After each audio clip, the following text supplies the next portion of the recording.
Bueno, hermanos, continuamos con esta serie de mensajes sobre la esperanza basada en las cartas del apóstol Pedro. En esta ocasión, la esperanza más allá de la injusticia está basada en los versículos que leímos como lectura devocional de la primera carta de Pedro, capítulo 2, del 13 al 25. Oremos. Padre, gracias por la oportunidad de estar nuevamente en este lugar y de traer tu palabra. Estamos reconociendo, Señor, que sin ti no podemos, y por eso te pedimos que tú nos ilumines para entenderla y de manera personal me llenes de tu espíritu para hablar en tu nombre. Te lo pido en el nombre de Jesús. Amén. Bueno, ciertamente la vida con el pecado quedó marcada, la existencia humana, por la injusticia. Constantemente nos enfrentamos a situaciones injustas. Cuando nosotros hacemos algo que es considerado malo, hay consecuencias. Y cuando llegan esas consecuencias se pueden manejar mejor cuando estamos conscientes de que somos responsables de lo que ahora enfrentamos. Pero cuando usted lo que ha hecho es el bien, ha andado en obediencia delante de Dios, y en consecuencia recibe un trato injusto, es difícil, mucho más difícil de soportar. La Biblia nos presenta algunos ejemplos de personas que fueron tratadas injustamente en medio de una senda de obediencia a Dios. Por ejemplo, David, en aquella etapa de su vida cuando era un jovenzuelo, un joven pastor, que se enfrenta al gigante Goliat. Debido a este enfrentamiento alcanza cierto grado de popularidad por encima del mismo Saúl, que era rey. El pueblo comienza a cantarle alabanzas y allí quedó aquella que recordamos por la Biblia: Saúl hirió a sus miles y David a sus 10,000. Esto despertó el celo de Saúl, la ira, una ira vengativa contra aquel joven héroe que fue capaz de salvar a Israel ante aquel gigante que una y otra vez desafiaba a el pueblo de Dios. ¿Qué recibió David? Bueno, la persecución, el rechazo de Saúl. Él no merecía esto, pero ocurrió. José, que no pidió ser el favorito de su padre Jacob, lo comenzó a tratar de una manera distinta a sus hermanos. Lo convirtió en el favorito. Los hermanos se llenaron de envidia, de odio, al punto que llegaron a venderle como un esclavo. Bueno, ustedes conocen todo lo que vino después. Sufrió José. ¿Lo merecía? No lo merecía. Triunfó sobre las circunstancias porque Dios estaba con él. Pensamos otro caso anteriormente. Jacob, el padre de José, había engañado a su hermano Esaú para quedarse con la primogenitura. Es cierto que Esaú fue irresponsable, imprudente, se dejó llevar por el síndrome de la gratificación instantánea. El hombre llegó con hambre, quería un plato de lentejas y no le importó rechazar la primogenitura. Pero ciertamente Jacob se aprovechó de ese momento de debilidad de su hermano. ¿Y qué piensan de Job? Según la Biblia dice que era irreprensible y recto. Sin embargo, por el permiso de Dios, Satanás llegó a convertirlo en su conejillo de indias.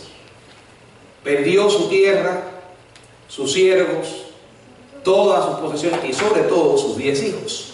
¿Lo merecía? No. Enfrentó la injusticia en su máxima expresión. Sin embargo, todos estos casos que hemos mencionado, que están registrados en la Biblia, vemos que la mano de Dios obró en ellos y que Dios lo encaminó al final para bien. Debemos recordar estas historias porque no es Dios un Dios que se ausenta cuando nos enfrentamos a situaciones que no entendemos y nos preguntamos, ¿por qué pasa esto? ¿Por qué me pasa esto? Es injusto, no lo merezco. Ahora, ¿qué hacemos cuando nos enfrentamos a situaciones injustas? Cuando somos tratados injustamente. Hay tres reacciones que generalmente tenemos, son muy comunes. Primero, tenemos un patrón agresivo. Le echamos la culpa a otros. Comenzamos a decir, no solo me enojo, sino que me vengo. Mientras con la semilla del resentimiento germina la venganza, y en el proceso se va nutriendo una profunda raíz de amargura, comenzamos a pensar en la posibilidad de vengarnos de cada persona que nos hizo algo. Es como el cuento de un hombre que dicen que lo mordió un perro y fue al médico, le hicieron los exámenes, el médico le dijo, lamento decirle que usted se ha infectado, tiene rabia. Al escuchar esto, el hombre sacó una libreta y se puso a escribir. El hombre pensaba que estaba haciendo su testamento y le dijo, mire señor, la rabia tiene cura, esto no quiere decir que se va a morir.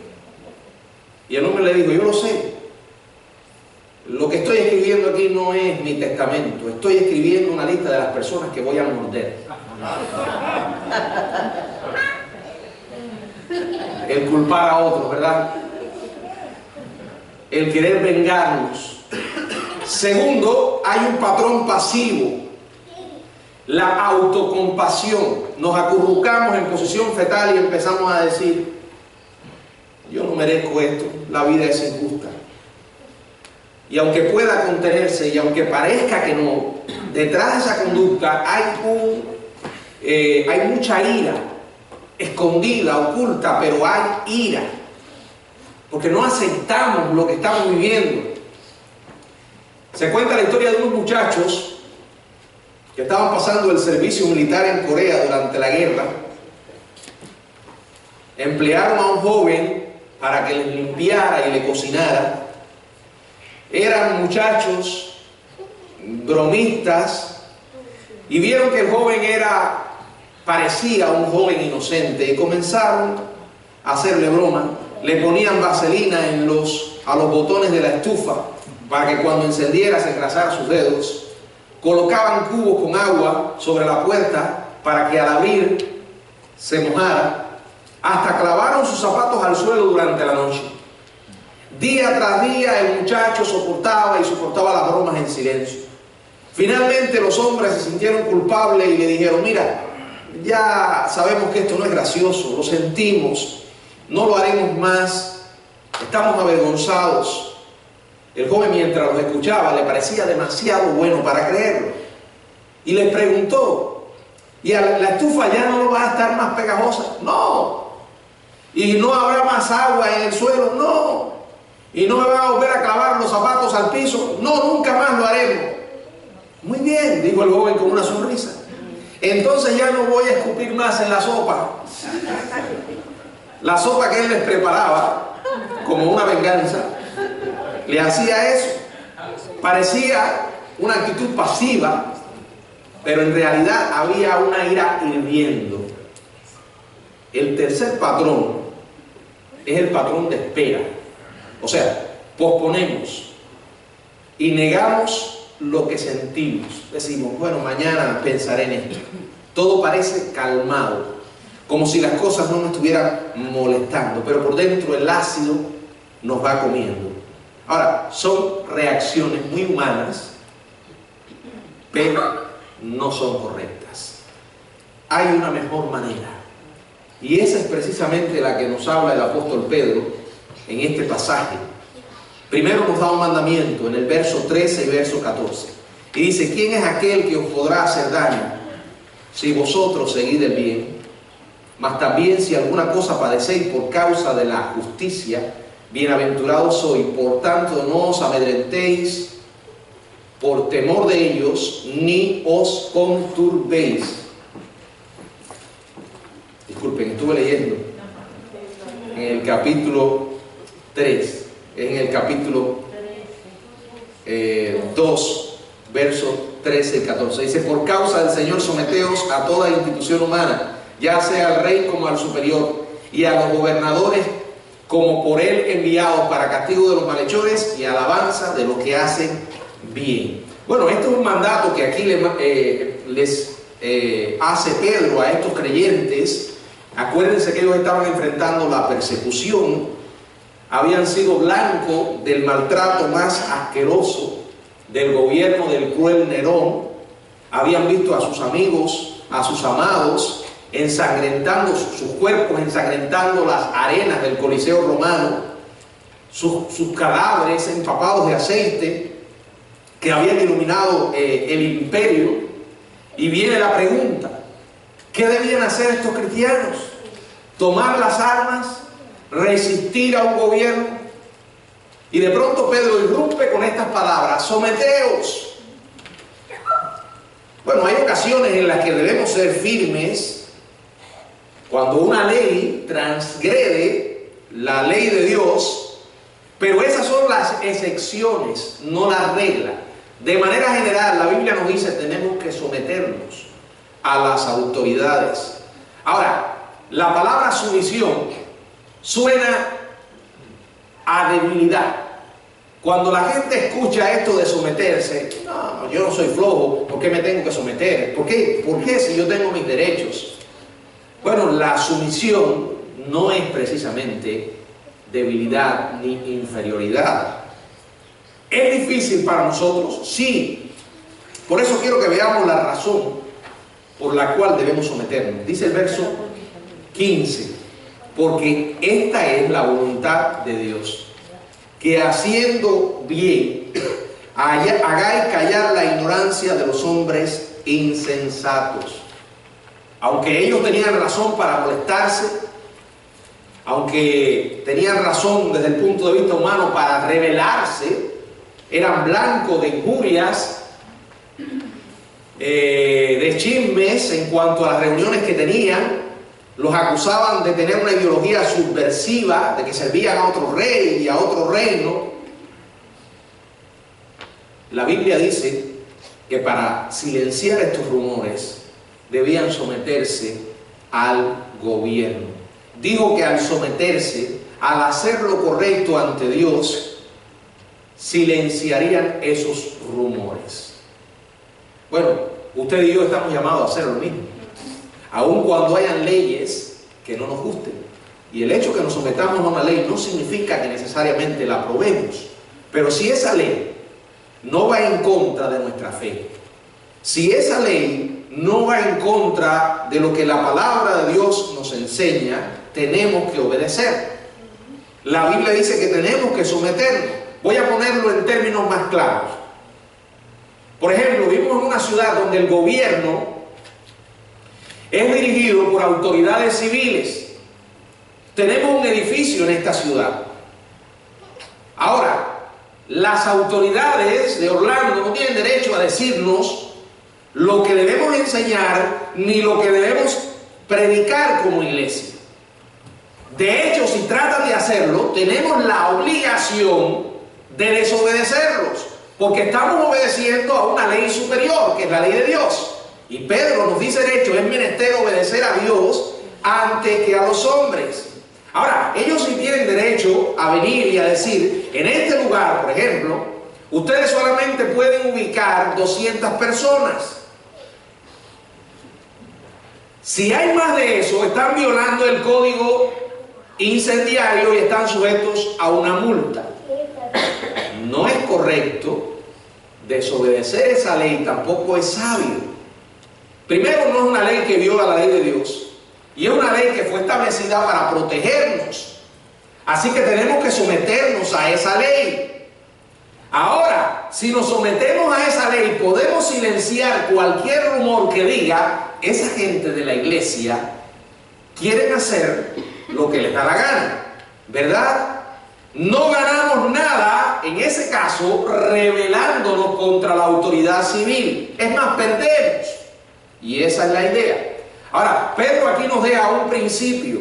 Dice el verso 16 y 17. Como libres, pero no como los que tienen la libertad como pretexto para hacer lo malo, sino como siervos de Dios. Honrad a todos, amad a los hermanos, temed a Dios, honrad al rey. Someterse no significa que usted está de acuerdo necesariamente con las reglas, con los códigos o con los reglamentos de las autoridades. Nos sometemos porque dice la Biblia, usted lo leyó ahí, que es la voluntad de Dios. Es la voluntad de Dios. Y aquí hay un principio más importante. Dice, no usen su libertad como cubierta para hacer ¿qué? El mal. Porque la libertad es tan fácil de estirarla y hacer que trabaje para nosotros en lugar de trabajar para la gloria de Dios. Piensen por un momento en el contexto en que fue escrita esta carta. ¿A quiénes fue dirigida? Habría sido muy fácil para aquellos cristianos que eran esclavos, que se convirtieron al cristianismo, decir que debían romper con sus amos porque ya eran libres en Cristo. Pero el Espíritu Santo les dice, no es así. Siglos después el cristianismo llenó, impregnó toda la cultura y venció la esclavitud. Dios dice, tienes que ser sal y luz, porque esa sal y luz va a ejercer influencia, va a penetrar en lo más profundo de la sociedad y va a producir cambios. Ahora, ustedes me están oyendo hablar de la esclavitud y podría decir, pastor, pero el problema de nosotros hoy en Estados Unidos de América no es la esclavitud. Ciertamente. Por eso se nos hace un poco difícil leer estos versículos. Pero no nos enfoquemos directamente en el contexto, sino en el principio que se enseña aquí. Usted no tiene un amo, ni es un esclavo, ¿verdad? Pero usted es un empleado y tiene un jefe. Y ahora podría decir, bueno, es fácil someterse a un jefe agradable, bueno, que me trata con dignidad, con respeto, a un jefe que es maravilloso. Yo me someto con alegría. Pero si su jefe es de aquellos que son difíciles de soportar, ¿verdad? Aquí dice el verso 18, quiero leer lo que dice: criados, estad sujetos con todo respeto a vuestros amos, no solamente a los buenos y afables, sino también a los difíciles de soportar. Dice claramente la palabra, y dice en el verso 19, porque esto merece aprobación, si alguno a causa de la conciencia delante de Dios sufre molestia, padeciendo injustamente. Porque nosotros somos por naturaleza peleones. No nos gusta que nos traten injustamente. Y aquí lo que está diciendo la Biblia, la venganza nunca es la respuesta. Nuestra actitud debe ser someterse. Y nos sometemos a los hombres porque en realidad nuestra sumisión es a Dios. Y dice la palabra que Dios lo aprueba. Fíjense, dice la palabra, honrad a todos, amad a los hermanos, temed a Dios, honrad al rey. ¿Cómo diría hoy? ¿Honrad a quién? Al presidente de los Estados Unidos de América. Ah, pastor, pero a mí ese hombre me cae mal. Es que tú no estás honrando a él como persona. Y eso es algo que mucha gente no entiende. Todavía no conciben la idea de que Dios pone reyes y quita reyes. Y cuando Dios pone a alguien en posición de autoridad, le debo el respeto. No significa que necesariamente esté de acuerdo con su forma de ser, pero es el rey. Y dice la palabra que debo honrar al rey.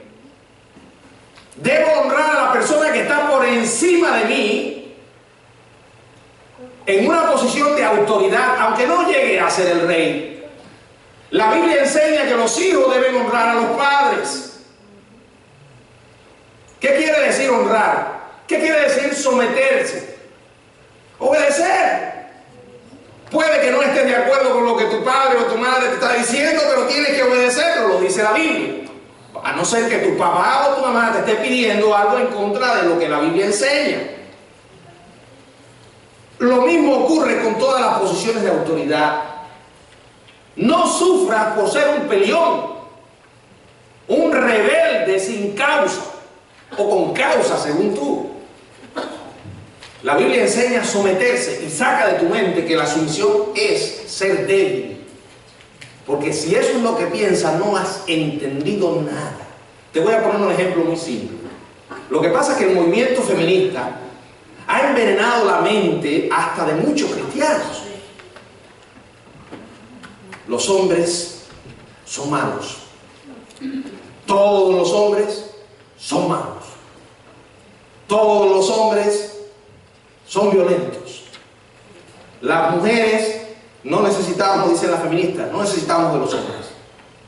Es verdad que han habido excesos. El machismo llevó al feminismo. La violencia contra la mujer llevó a la rebeldía. Ahora ese concepto de que no necesitamos del hombre, la idea es esta. Dicen ellas, ¿por qué una mujer tiene que someterse al hombre? Si somos iguales. Si somos iguales, pero hay papeles diferentes. El problema es que el feminismo ha torcido el concepto de sumisión. Sumisión no es debilidad. ¿Por qué? El hijo se sometió al padre. ¿Puede alguien decir que Jesucristo no es Dios? ¿Que es inferior en alguna manera al padre? Se sometió en su papel. Tenían papeles diferentes. Tienen papeles diferentes. Así que la sumisión no es debilidad. No sufras porque te lo buscaste. Dijo el Señor, bienaventurado cuando por mi causa os vituperen y os persigan. Verso 20. ¿Qué gloria es si pecando sois abofeteados? Y lo soportas. ¿Qué hay de gracia en eso? ¿O qué hay de gloria? Dice aquí. Mas si haciendo lo bueno sufres y lo soportas, esto es aprobado delante de Dios. A una persona que sufre lo merecido no se le debe ningún crédito. Por ejemplo, si usted dice esta noche sale de aquí del culto y se le ocurre meterse en una casa y robar, ¿qué cree que va a pasar? Bueno, si no lo matan, va a ser arrestado y encarcelado. Ahora llegas a la cárcel y sufres pacientemente. ¿Crees tú que alguien va a pensar, él es maravilloso? Es un maravilloso prisionero, tan bueno y tan paciente. Ahora, si eres un empleador o un empleado trabajador, leal, honesto, productivo, puntual, que labora bajo un jefe contencioso, terco, desgraciado, desagradecido, y soportas pacientemente la situación, dice la Biblia que Dios lo aprueba. Porque Dios le da gracia para su gloria. Dice el verso 21, pues para esto fuisteis llamados. Porque también Cristo padeció por nosotros, dejándonos ejemplo para que sigáis sus pisadas. Fíjense quién es el modelo. El Señor. ¿Puede alguien pensar que Jesús no tenía todo el derecho para consumir con una sola palabra a todos aquellos que tanto daño le hicieron? Vaya, si en esa cruz estuviéramos nosotros, fuera más fácil de asimilar esto. Pero el que estaba allí, el que fue maltratado, como decía Isaías, como le vimos en Isaías 53, el que fue molido por nuestros pecados, era y es el Dios. De verdad que mientras más lo pienso, menos lo comprendo. Porque cuando uno se pone a mirar las implicaciones de ver allí en la cruz al Dios del universo, que con una sola palabra habría acabado con todos sus enemigos. Dice la Biblia que el que no hizo pecado, ni se halló engaño en su boca, quien cuando le maldecían no respondía con maldición. Miren, hermano, en la calle hay personas agresivas, hay gente violenta, gallos de pelea, pero las iglesias también. Y lo peligroso de esto es que parecen mansas ovejitas, pero cuando salen al mundo se les queda todo lo de oveja, y no hay absolutamente ninguna diferencia entre la manera como se comportan los incrédulos y esos creyentes. Si alguien te maldice, ¿qué harás? Trato de pensarlo y no quisiera verme en una situación así. No respondía con maldición. Cuando padecía, no amenazaba. Sí, me estás haciendo eso, pero te voy a demandar. Prepárate. Sino encomendaba la causa al que juzga justamente. Y dice, quien llevó él mismo nuestros pecados, no estaba allí en la cruz por lo malo que hizo él. Estaba cargando tu pecado y el mío, toda tu maldad y la mía. Toda esa depravación que marca nuestra vida estaba sobre Jesús. ¿Qué quiere decir esto? Que Cristo estaba pagando por todos nuestros pecados. Allí estaba Él, llevó Él nuestros pecados en su cuerpo sobre el madero, para que nosotros, estando muertos a esos pecados, vivamos a la justicia, y por cuya herida fuimos sanados. Porque vosotros erais como ovejas descarriadas, pero ahora habéis vuelto al pastor y obispo de vuestras almas. Tenemos que pensar en esa idea. Dice que por su llaga, en otras partes de la Biblia lo dice, y aquí dice por su herida, fuimos sanados. Es un recordatorio importante que no debemos obviar en esta sociedad tan rebelde. Le están tratando injustamente. Al menos eso es lo que usted piensa, ¿verdad? Alguien le traicionó. Algún jefe le crucificó.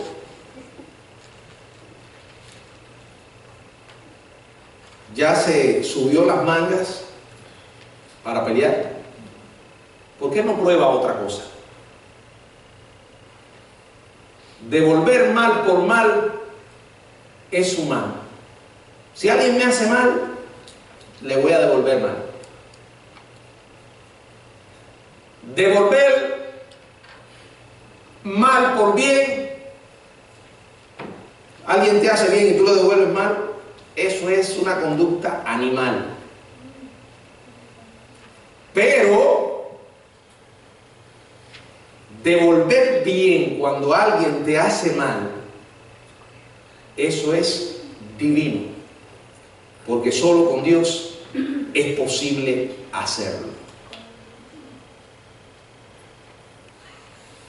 Tenemos que aprender lo que significa la sumisión. Y mientras más rápido en la vida lo aprendamos, menos problemas tendremos. Porque hoy en día hay tantos conflictos sociales, tanta gente, las cárceles están abarrotadas, tantos jóvenes muertos. ¿Saben por qué? Porque el espíritu de rebeldía está gobernando en los corazones humanos de una manera tal que lo primero que hizo el diablo y que está haciendo es destruir a la familia.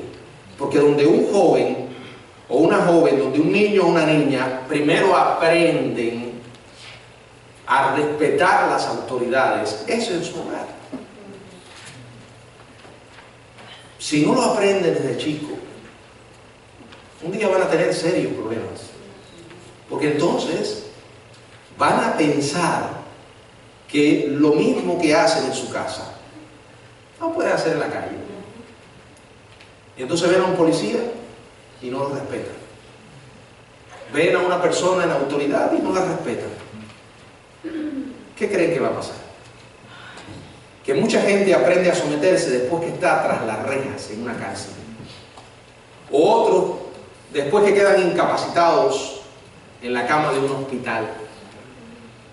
O otros ya no pueden aprenderlo porque terminan muertos.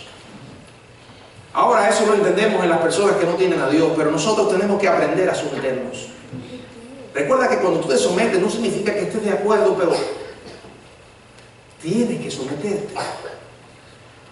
De lo contrario, no vamos a agradar a Dios. Pero me están tratando injustamente. Deja que sea Dios quien pelee tus peleas. Hasta ahora no ha habido una que Dios haya perdido. Él siempre gana. Que el Señor nos bendiga.